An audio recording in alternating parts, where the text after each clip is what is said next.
Hello, and welcome to another episode of People con dos grandes razones, aka People with Pizzazz. Yes, the English version for a global audience. In the second season, that's what we're aiming for. Reaching out to you and always talking about things that make people uncomfortable. Not only people as an area, human resources, all as they were known in 1963 as human capital. But yes, we're talking about everything that makes them uncomfortable, things that they are trending, things that they would like to talk about, things that they think but don't want to talk about. Any of those topics, we will talk about them here. I am Vadi Rebolledo, and don't forget to follow me either in Spotify or YouTube, and make sure you click on the notification thingamajigga on the belly thingy so it reminds you of every episode that comes out on Thursdays. Or follow me through Instagram in People con dos grandes razones. Ready? Buckle up, buttercups. It's gonna be a fun ride. So what are we gonna talk about today? Well, today I want to talk about something that HR in general loves to put in PowerPoints, and it's something that they're very proud of, and I believe it's right to be. It's about this famous employee experience journey.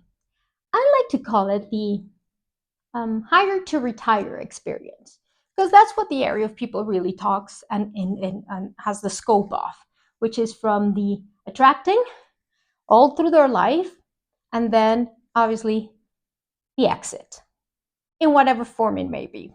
But the hire to retire idea, which usually is put up as a journey, they call it that, and they put it down in stages. They put beautiful arrows and nice icons and even pastel colors just to make it look pretty.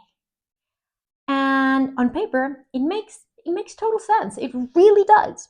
They talk about attracting people, hiring people, onboarding them, engaging them, helping them grow, and helping them disengage, as they leave.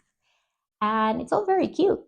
And but the problem is, bear with me here, most organizations manage this journey as a drunk driver without Google Maps in a foreign country. In other words, there are areas where we have missed the actual objective of that journey. So today I'm gonna try to walk through the stages that I've mentioned, and gonna try to, more importantly, show where companies fuck up and what actually matters if you want this to impact the business itself. So because here's the uncomfortable part of it all, is employees' experience is not about being happy. It's not about having it cool, and getting what it's trendy and feeling all groovy and high on crack. It's about performance sustainability. That's what really it's about. Making sure that since we attract the right people. We hire them with a great experience.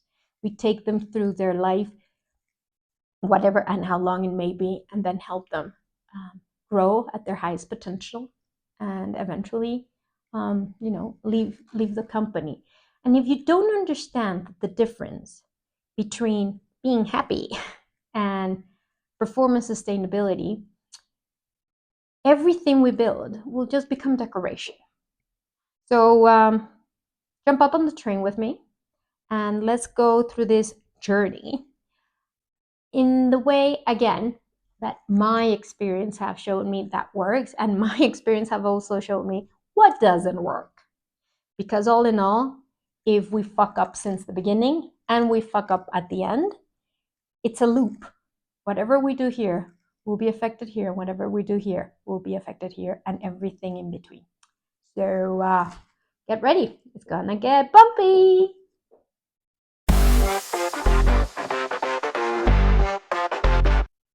As as a disclaimer, bear in mind that every stage that I'm going to talk about, I have had a podcast about it and gone in depth about it.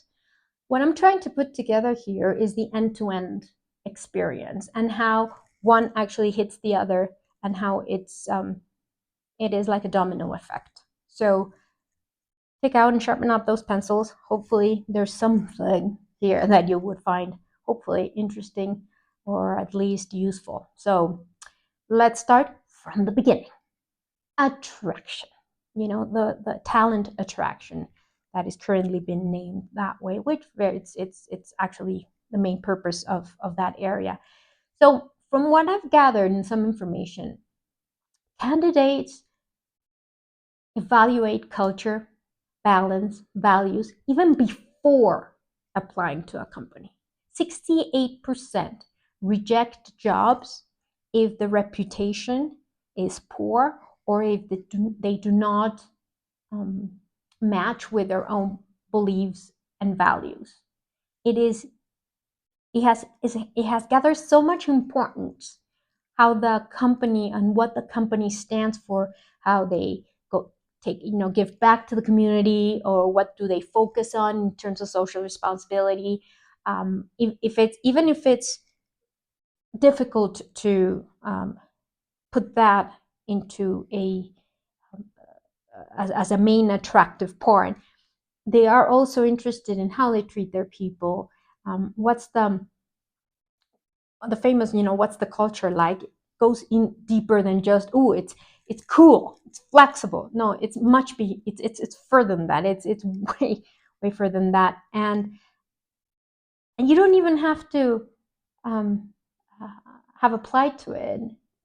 The reputation is already being built. Nowadays, with social media, the reputation can be destroyed in seconds, can be built in seconds as well. So stage one being attraction, and this is where companies tend to start lying, because employer branding usually says, we have an amazing culture, we're flexible at work, we grow with purpose, we're innovative, we're cool. But the employee experience itself, actually, since it starts before even sending the CV, people are already evaluating you. They can go into your webpage and find out everything about your brand. But as an employer branding, it's quite different. If you go to anybody's page, what you will tend to see in their menu, is who we are, what we stand for, our brands or our services, etc., etc. And sometimes you will find an option of join us or work with us or jobs, but usually it's in the bottom of the page where you see all the, like the little menu that you get at the bottom. There's one that says join us or contact us or somewhere. When you actually do, rarely you find a landing page that is attractive. Usually it's just job postings, which is fine. It's fine. But companies that I've seen being very successful, being top of mind for those people seeking jobs, is that they actually put some extra, effort in making that employer branding, and they do a lot of posting in social media about what they do, about their people, about their inside, not the brand, but inside, what it is to work with them, what it is a day in the life of, what it is that they're doing, what they're celebrating, and when you see that, then it becomes attractive. Say, hey, that'll be cool to work in there. They do this, they do that, they look into the community, or they're pet friendly, or they're interested in this type of diversity, whatever it may be. They actually talk about it in a positive way, obviously, to create branding. So any candidate that respects themselves would actually have done a lot of research before applying to a position. and you have a lot of resources. You have it in LinkedIn, you have it in Glassdoor, you have ex-employees that you might know or hear about, how leaders behave when they're in public scenarios, layoffs, and you hear how they are treated when these people are asked to leave. Leadership reputation is also a thing. I've I've looked at positions that are posted, and it's really interesting because when you hear, you know about the brand, and you know it's an amazing brand and it's done wonders and it's grown and it's constantly growing and they're gonna go public or they're gonna send buy another company, whatever it is, they're being extremely successful. But then you start looking into what they say about it, and what you start reading, you're like, how the fuck? Like, it's incredible that they're so successful, but as a consequence, you know, people wise, they have huge turnover.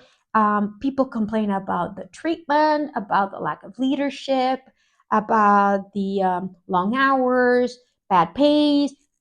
And you're like, how the hell are these people making business when they treat people that way?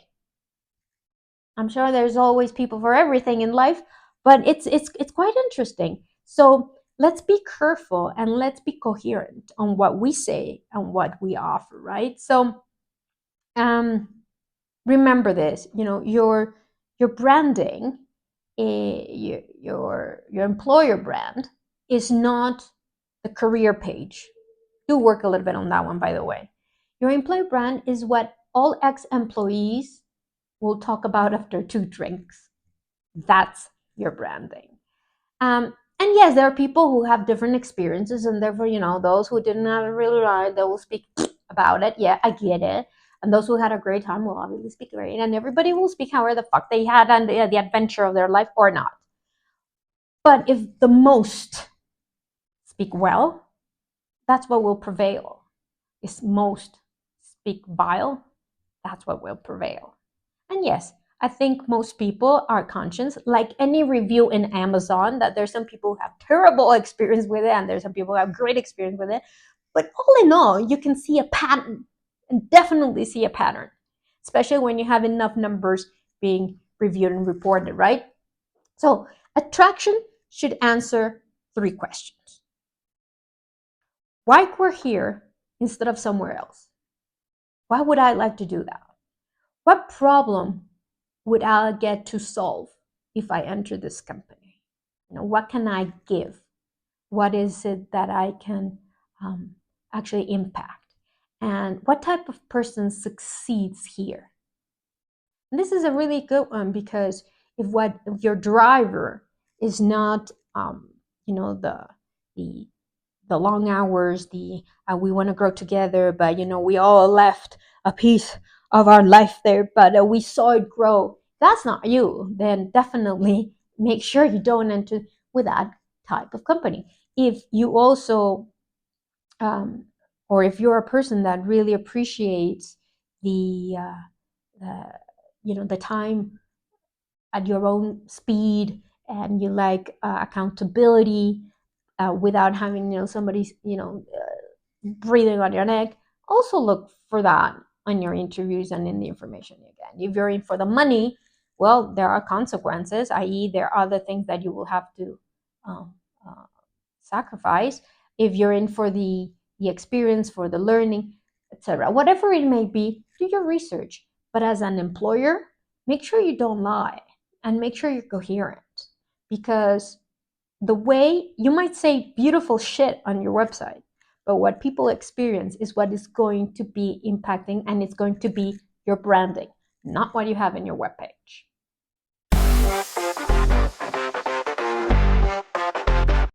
So we managed to attract candidates, what we believe are good candidates. So the next stage is the hiring process. And here there are 2 areas that are extremely important. One is the recruiting team, and the other one is the hiring manager. 48% of employees leave the companies because they can't use their strengths. Let me explain here. The hiring stage is where companies confuse selection with filtering. So most companies, their process is you filter the CVs, then you do random interviews, then you have, maybe in the case you have personality test or some sort of psychological evaluation. Gut feeling, I think he's the right one, and then you hope for the fucking best. And that's pretty much how it goes. Hiring is the single most expensive decision a leader makes repeatedly. However, most organizations treat it as if it was speed dating. So they really do not allow the appropriate time and care that it takes to do a good hiring process. So let's think about this. Most of the time, hiring managers are looking for a candidate that doesn't exist. But they understand, I hope, that there's some things that you will be willing to sacrifice and some things that you have to have because of the role in itself. But there's some mistakes or biases that tend to occur in 98% of the organizations. One is hiring for comfort, which is basically you people hired to your that are identical to you, that that you like them, you click. That's because they're made to your image and appearance. And what happens there is that the team becomes an intellectually identical item. There's no diversity. There's no innovation in that respect because everybody thinks the same. So that's one bias. Another mistake is hiring for credentials instead for capability.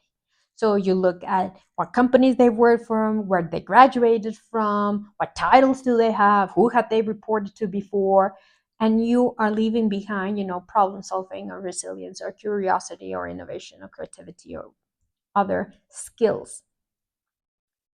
There's actually a tendency in some areas of the world in which they are starting to move towards ignoring a lot of the titles and things on the CV, and they're aiming more to actually focus on skills of the person can actually show and provide, because you can teach somebody who is eager to learn much more than somebody that already knows and thinks that knows it all and has a terrible attitude. So I'd rather teach somebody who's eager and willing than to have somebody who knows and have a fuck up attitude and just screw up the whole project because of it. And I have many of those in many companies. I've seen it, and it's frustrating. It's frustrating at the end. A third one is hiring without a role clarity. When you write the job description, but if you do not know what success looks like in the following 12 months, then you can't hire the right person. And thinking that because Joe left, I want Joe back, it's not necessarily right. You don't have to focus on what Joe had. You have to focus on what the role entitles to be able to evolve and grow to where the company wants to go. And what does that mean for the skills that we're looking for in this new job? So at the end of the day, the hiring process, and I'm focused right now on the hiring manager area, right? Which is, having all these biases towards it. But then we have the experience itself. I don't know about you guys, and I've complained about this bitterly a few times already in various podcasts, but nowadays it seems that the hiring process is left to AI. Yeah, AI. And the human factor has been put away for a while. I know it's overwhelming to receive over 400, 500, I don't know how many CVs, and it's inhumane to try to think that somebody will be able to go through them all.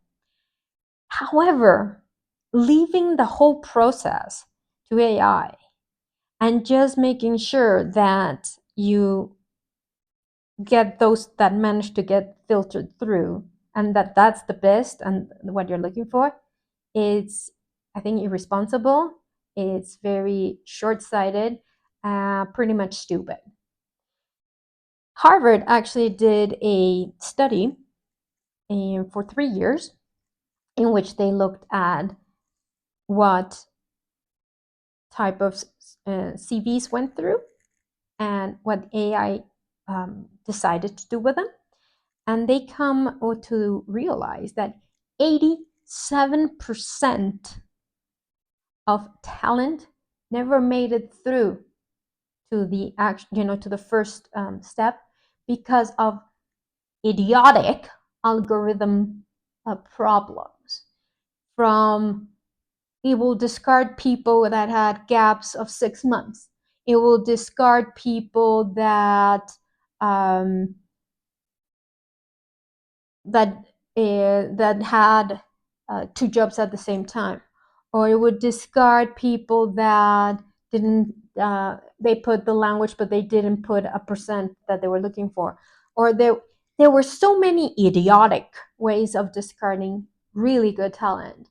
So what they did is they saw what went through, then obviously they saw and evaluated them with a human, and they came up with those numbers. Those are scary numbers, if you ask me. And furthermore, it's not only that we're losing talent in that first step, but also the process itself has become so unhumanized. It's you don't, as a candidate, you don't hear back. Sometimes you apply. If you're lucky, you get a I received it. Then if you're lucky, you'll get a thank you very much, but no thank you.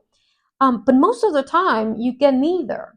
If you manage to get through, trying to get a human to keep you up to date, it's become very easy for the recruiting team to just ghost you, because it's easier for not to tell you and hide behind the screen than to actually pick up the fucking phone and tell you, thank you very much for applying. However, we have decided to go with another candidate because we saw that this other candidate had more experience on this and that, or had this or this that.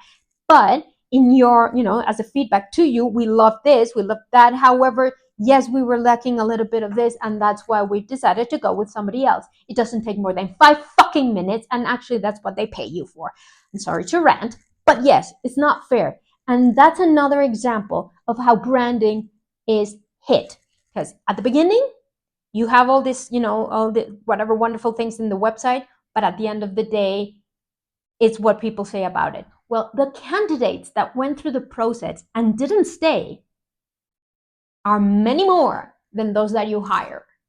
And if you treat those people with respect, with a good experience, they will speak wonders of you, even if they didn't stay in the company. I've heard them, I've seen it. I've had it myself. I've been through processes that are so cool, and they're so in touch, and they are so well managed. And even if I didn't stay in that company, I went back and I actually congratulated them on that. It's so few that do that they stand out. And believe me, I didn't stay there. No hard feelings. I'm waiting for another position to open up and apply again. That's how good they make you feel. So keep that in mind when you are talking and evaluating and interviewing candidates. Again, it's branding. They call it endomarketing, and it's cheap. It doesn't cost at all. It's just being and knowing your processes and treating them with respect.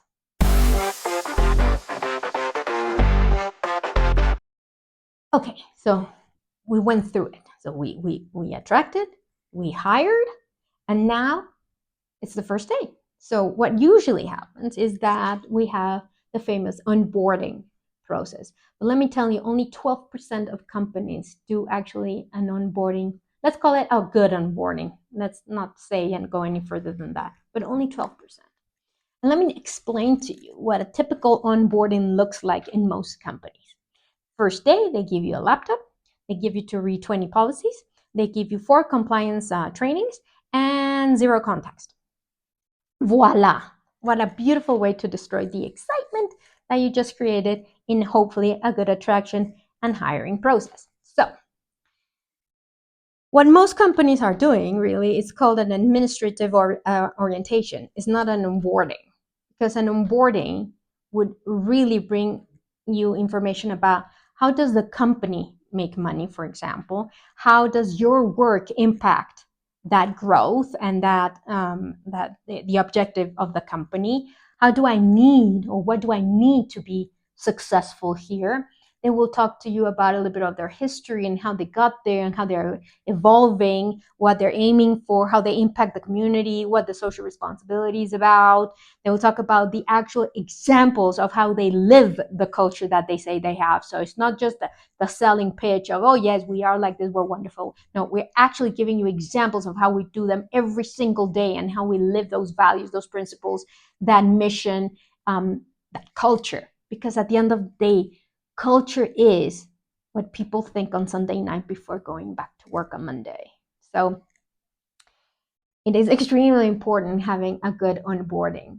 Actually, I know, and I don't remember the exact number, but I do remember that um, most, in the first 90 days, when people quit, the main reason is because they didn't have a good onboarding. So they didn't know what the fuck they needed to do, who they needed to work with, and what was expected of them. They didn't have the right tools, they didn't have the right training, technically speaking, but also they didn't know what role they played in the whole game. And that's such an easy way to solve it.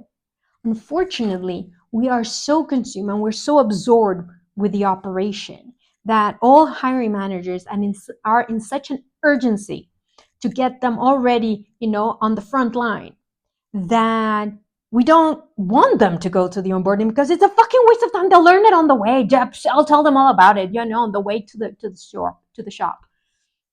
And what we're losing here is precious time that if we could actually, dedicate the right amount of time. I'm not saying dedicate 2 months to an onboarding process, but one day is ridiculous. It doesn't stick. So if you do a robust, well-informed, not an overwhelming amount of information. I know some companies, and I thought that was an excellent example, in which the first 3 days, obviously that you give them the tools and the administrative blah blah blah whatever, but you start working on the you do a storyline, talk about the company and how it was built, what they're aiming for, what the objectives are right now, what you're aiming for, and what's your role, what role you play in this. This you work it out on the first 3 days.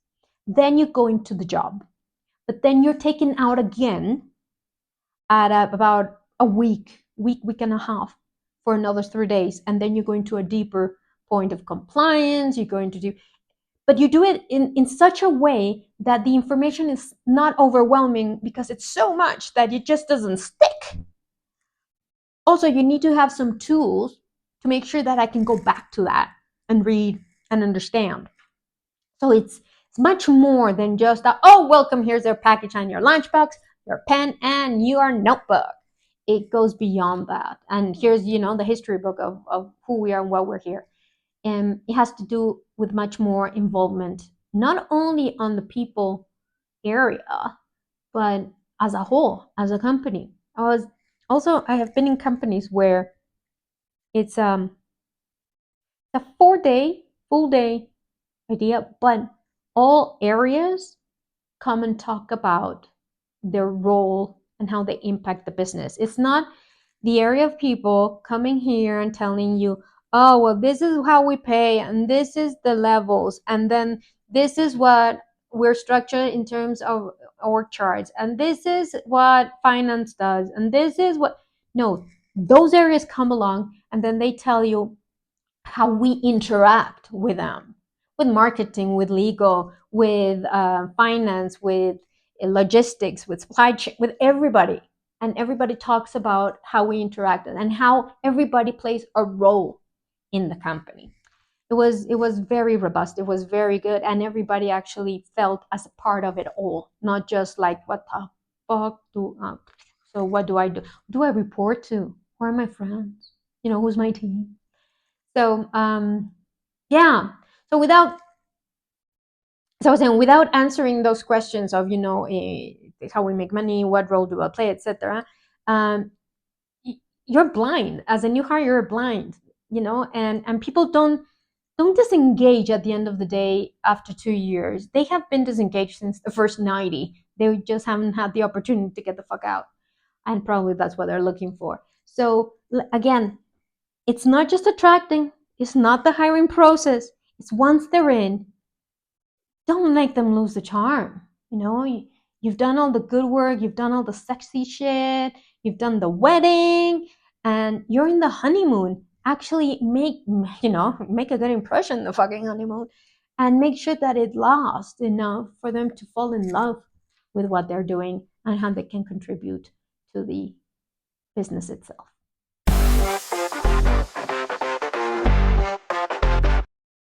Okay, so now how do we sustain the organization, right?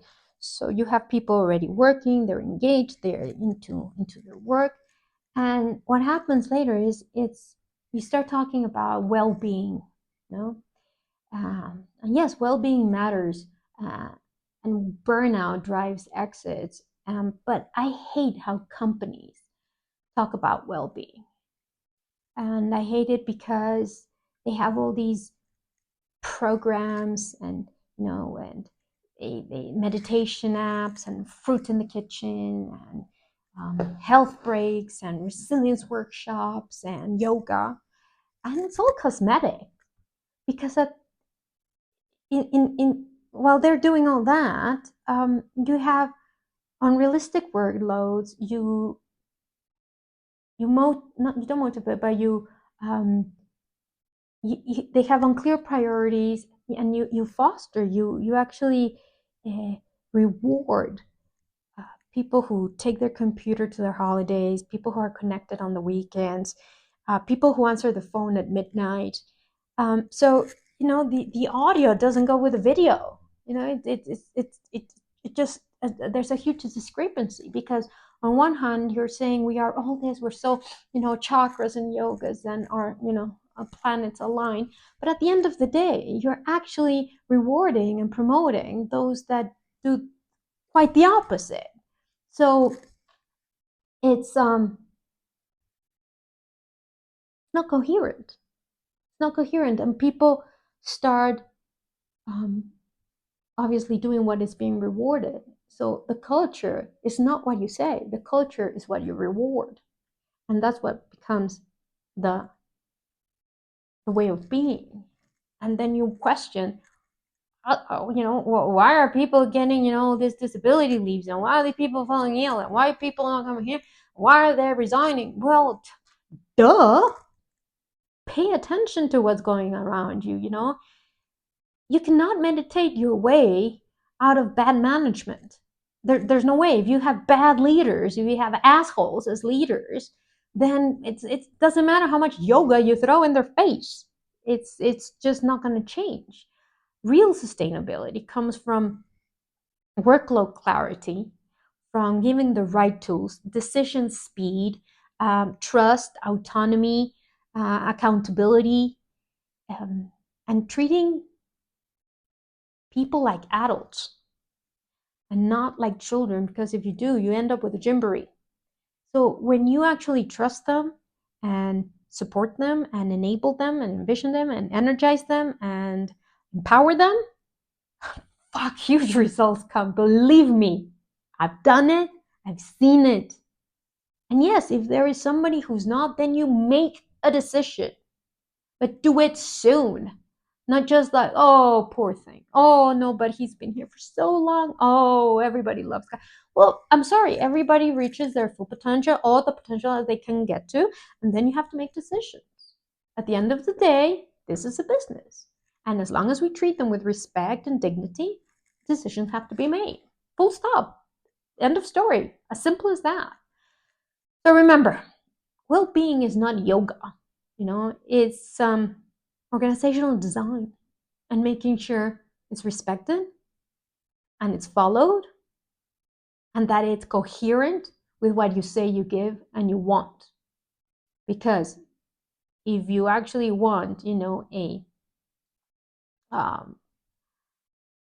boiler's room kind of a thing, but on the other way, you're trying to attract that, oh, we're so flexible, we're so light, we are such a, open-minded, but you're not, then people also lose trust on you and will start leaving, or even worse, disengaging.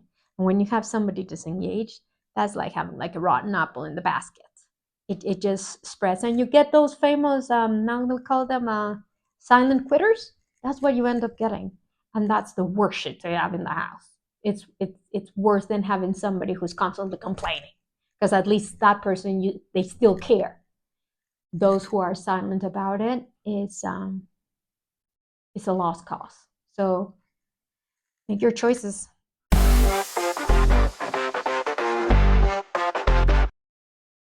One way in which people is measured, or one of their metrics, tends to be engagement. It's one of the big ones. Unfortunately, engagement is quite a non-tangible kind of a concept, isn't it? And we always want to put in, and we've tried, and through surveys in which people hopefully honestly show what they feel and how things have happened throughout an X period of time.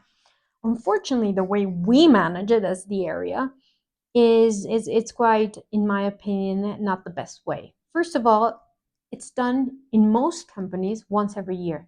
That's too long. That's too long, because whatever they told you at this point, and you start, applying measures to change it, to attack the problem. By the time you're here, most people, and depends on the sector you're in, but most of the people that gave their opinion here, some of them won't be here. Number two, things have changed. So now you don't know if the new things that come here are recent, are a consequence of, or you didn't fix this because of something else. So doing them in shorter periods of time is I think is recommendable. However, not at the extent in which the annual ones are made, because they take too long. Also, let's take a look at that, because that takes too fucking long to do. Who the hell wants to spend that much time doing it? But if they've done it and they've given their time to actually give you their opinion, then fuck, do something about it and show them that what you said you were going to do, you do it. And if you can't do it, tell them you can't do it. And don't wait until the end to say it. Say it throughout the year. Tell them what you're doing, what you're addressing. And if it's not going to happen, say it. There's only, from some of the studies in Mercer and Forbes, they've shown that only 21% of employees are engaged, globally speaking. That's a really low fucking number. Engagement, I think, is probably one of the most abused words in the area of people. And companies try to create engagement sometimes with really, really stupid things, because they engagement is not feeling happy at the moment, and giving them pizzas and surveys and cultural events and swag. That's not engagement. It's merchandise, and cheap marketing, to be honest. But engagement actually comes from various things. It comes from the autonomy to be able to make decisions on how you work and what you need, and how the help and support, and having that autonomy to do it. Competence, and meaning in what you do, and trust, empowerment, and thus accountability. That has proven to me in many companies that if you do that as a leader, if you do that as a company, what you get in return is full engagement. When you listen to people when they complain, in Spanish they say, straight translation would be, if the river is making noise, that means that there are rocks inside it. So if there's noise happening, if you don't hear from one but from many, something's fucking wrong. If a full team is complaining about the leader, I'm sorry, the problem's not the team. The problem is the freaking leader. If there's noise about the working conditions, the problem is not we don't have money. It's the working conditions, and therefore we have to address them. We have to prioritize. So yes, sometimes it becomes ridiculous what some people want, and that's okay. You can listen and you can explain why not. But to listen, but do fuck all about it, you will lose their trust. And they will not answer your engagement surveys again, because what for? You do fuck all with it. So why spend my 20, 50 or whatever long it takes to do survey if you're not going to do fuck all about it? I'd rather not. But if you do, and you say you will, but you can't because something happens on the way, people can understand that you couldn't do it because of what you explained. But what they will not understand is why you didn't do fuck all about it, or why you said you were, you didn't, or you never told them. Kind of a surprise. So, yeah. So if people understand the problem, they're solving, what they're working on, and they have the freedom to solve it, and they have your trust, your support, your empowerment to do it, even if the consequence or even if the result is not what was expected, they will feel accountable and they will actually engage. So people don't need to love the freaking company. They need to believe that their work matters, that there is an impact in what they do.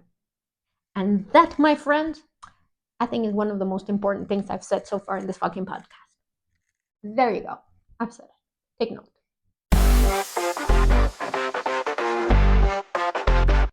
Okay, so in this stage, I'm going to combine two things. One is coaching. Feedback and coaching improve motivation, And unfortunately, the performance reviews is one of the most dysfunctional rituals, I believe, in the corporate life, because it comes too late, it's too vague, and it's too political. In most companies, they do it every year, even if we're lucky every 6 months, but usually it's every year. And most managers have never been trained to coach or to give feedback and engage with employees. So feedback becomes more like, good job, keep going, kind of a thing, or you need to improve your communication, which means absolutely nothing, really. At the end of the day, what you need is something that is frequent, that is specific, and that it focuses on a behavior. So instead of saying something like you need to work on your strategy or your communication, what you say is, on the last meeting that we were in, you presented the data, but it didn't explain the implications for the company. It didn't explain the impact it would have if it wasn't done, right? So when you do and you explain something as specific as that, then it's actionable and it's recent. It's like, getting home and you walk in and you see that your child has done a beautiful mural with crayons on the wall. If you go and find the kid and start shouting at the kid is like, what the fuck? A young child I'm talking about, because they don't have a relation of why you're screaming at them. But if they were painting at the moment and you catch them in the act, you go and you're like, no, this this cannot be done. We have paper for that. We have big cardboards for that. But if not, there is no correlation. It's the same thing here. If you tell me 1 year from now, oh well, that project that you did and you didn't, were able to get the result. Well, fuck, that was like 10 months ago, and I totally like I. What was it that? It's such a long spread of time that there's this unrealistic, not specific, and definitely not actionable in most of the feedbacks that are given. And this relates to the part of growth of development in the company, the promotions and all. 29% of employees are satisfied with their career opportunities. Growth, I think, in this career development or growth development is where most companies lose their best people, because some of the conversations tend to be, the employee arrives in the performance review, and after they whatever feedback they received, the question will be, so, I've been in this position for so many years, so what's next for me? And most of the time they're like, oh, we'll see next year, we'll see how it goes. Well, that's the minute that the employee says, well, fuck off. I mean, that's when you start putting in your LinkedIn open for work, or start opening, I'm looking to see what's out there, because um it there's no clarity in what's next. And it doesn't have to be like, oh, I know about this, next month on the 7th you are going to move. It's not like that. But you have to have worked on something, along the year with your peers, to make sure that there's a development plan, a strategy for them. Grow, and remember, growth is not only promotion. Growth is also developing new skills and exposure and new responsibilities and impact in the business. And here the problem is we focus so much on the promotion, and we understand it's a pyramid. At the end of the day, as you grow, there are less positions to go to, but that's not it. Growth is not only that. Growth is going to a broadening assignment. If I'm in finance, and I do a broadening assignment of 2 years in marketing, or going to another site, or going to another country, or managing a new group, or having a new project, or being exposure to global management. That's growth. Growth is not only a promotion. And as long as we keep on seeing it like that, in this fucking channel vision, we will lose a lot of talent.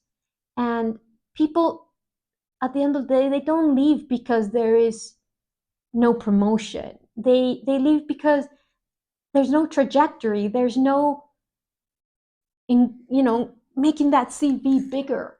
And it doesn't have to be with new with promotion. It can be with different assignments, etc. So at the end of the day, I think when we do like succession plans, that's another area that is so annoying. We spend so much time, sometimes days, on the fucking succession plan.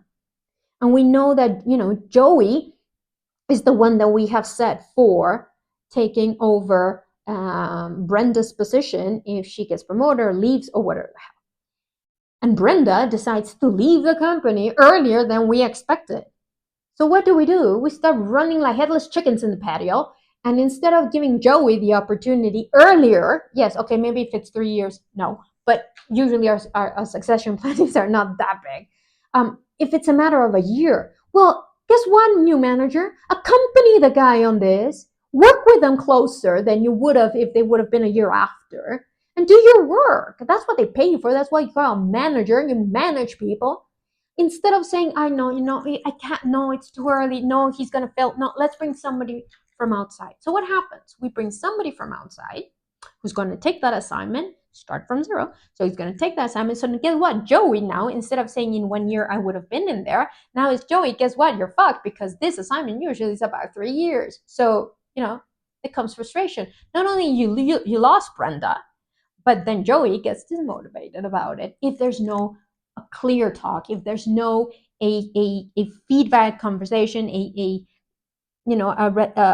clear conversation of what are his options, and cannot only be one. Obviously, there should be at least 2 or 3 options to keep on helping them grow, because unfortunately our succession plans and our plans in general, when it comes to people, are not like chess strategies that are plain and simple. Something always happens along the way that moves every single piece. So let's be prepared for that. Let's be transparent. Let's be coherent. And let's give constant feedback that makes sense for them. Listen to what they want. Listen to what we need. And make sure that the conversations are clear. Believe me, it will save so much hassle when it comes to those crucial conversations, because it will be transparent.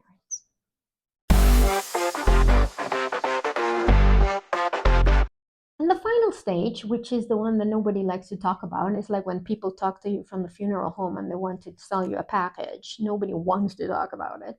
But at the end of the day, we will all, in some way or another, leave the company by whatever means or whatever reasons. And what we tend to do is most companies pay little attention to that final stage because, they're leaving. So who cares? Yeah, they're out. They don't care anymore. Why should we? And that's a huge mistake. So remember what I said at the beginning of the podcast, that it's an end-to-end situation, and whatever you do at the beginning will impact the end, and whatever you do at the end will impact the beginning. Because these people will leave and they will talk. So what do you want them to say? That they had a really fucked up experience here?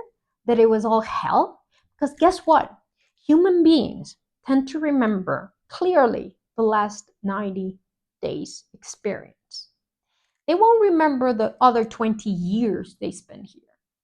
They have memories of it. But however you made them feel at the end is what will prevail in their mind. And that's what they will talk about. So my experience has been that even under the worst circumstances that a person leaves the company, if you treat them with respect, with dignity, and how you would like to be treated under those circumstances, makes a huge difference on how they will talk about and how even the exit will occur. So if somebody is leaving because they resigned, don't just say, oh, you traitor, go, leave, I don't want to see you anymore, leave your things and go. Thank them for the time, ask for feedback in what, if there was anything we could have done different, either to keep them or to improve, or what would they, recommend if they could. Would they recommend this to a friend? Where is the areas that we should work on? And make sure that their paperwork is done on time, that they have the time to do a transition if they have to, or give you the paperwork. If it's something that is company initiated, then there should be a talk prior to obviously the last day. And I'm saying if it's company initiated because of the performance, or maybe the position has to be eliminated, under those circumstances, let's call it good circumstances, then there should be a chat with them prior, giving them good timing, at least 2 weeks, so they can actually come to at peace with this and understand what's going on. Explain to them how the process is going to be, if they need the time. Explain why this should not be a surprise. This would be something that should have been talked about throughout, and therefore eventually coming to this final decision. And treat them always, and with dignity, and don't ever think that people, the first time you tell them, you're leaving, I ask you to leave, that they're going to get up and start stealing from you. What I tell people is I believe that they're professionals, and they want to leave from, with their head held high and on the, from the front door, and I believe that they're very professional and they will do everything right until the last day. And so far in 26 years, I have not had one single person trying to be an ass about it. And if it's a complicated situation, something that has to involve, a lawsuit or lawyers, etc., even then, try to treat them with respect. I learned this from a really good company in which I had to deal with a situation in which I had to say to them that I had all the paperwork and the evidence that proved that they were stealing from the company. So I sat in front of them. I put all the information in front of them, and I said, please refute this and tell me that I'm wrong. And they looked through it, had turned around and said, no, it's not. It's true. What do I have to do now? And we told them, you will leave, and there will be nothing for you in terms of payments or anything, and most likely this will go into a lawsuit. So we advise you to go and get your lawyer, and we will proceed accordingly. This is the evidence we will be showing the court, and just letting you know. So please, pick up your stuff and with dignity. And he picked up his stuff. We didn't have to make a scandal and bring the police and screaming and everything. We didn't have to do that at all. It was just a matter of adult and a person who did a terrible mistake, and we just treated them with dignity. That was it, and it worked. All right, even them did not. I never saw them going around and saying that we were a whole bunch of assholes because of what we had done. Actually, they were very embarrassed about it. So again, it has to do with the way we treat them. Yes, there will be people who are a little too fucking wants to be smart asses, and yes, they also need to be treated with dignity, and make sure we put them in the right bucket. That's pretty much it, right? So at the end of the day, your hire to retire has an effect as a full circle. So keep that in mind when you're drawing and you're doing your employee experience journey. So with this, I bid you adieu. However, wrapping it all up, the uncomfortable reality comes to this. Most organizations don't have an employee experience journey. What they have is a whole bunch of disconnected processes. Recruiting doesn't talk to onboarding doesn't talk to performance doesn't talk to development, and so the employee just has random experiences. If you want experience, or you want the employee experience to actually work, stop asking yourself, what do I have to do to make people happier? We're not in an amusement park. Start asking, how does every stage that in this journey that I've been help people create more value? How does this process assures that people become engaged and assure a higher productivity? And if the people's teams can't answer this question of, how can I make people create more value? We're not managing experience. We are doing a lot of decoration around the company. So keep that in mind when you do your review of what you're doing in your area as a head of the area, as a leader of your area, as a manager of your specific area, but make sure that you know what your left hand is doing with the giving it back to the right hand. And with that, I finished my idea, audience, and I hope you enjoyed it. I'm Buddy Rebolledo, and don't forget, subscribe, and if you like it, give me 5 stars. If you didn't like it, send it to your enemies. I just want people to hear it. So keep in touch, and I'll see you next Thursday. Mwah! Take care. Bye-bye. Si te gustó el episodio, compártelo por WhatsApp o al link Pipo con 2 grandes razones, y así lograr que más gente se entere del contenido. Suscríbete en Spotify y activa las notificaciones, o en YouTube dale a la campanita para enterarte de todos los episodios de estreno y dale una calificación de 5 estrellas para que más gente pueda encontrarlo. Sígueme en Instagram, Pipo con 2 grandes razones, y platícame qué temas te gustaría escuchar.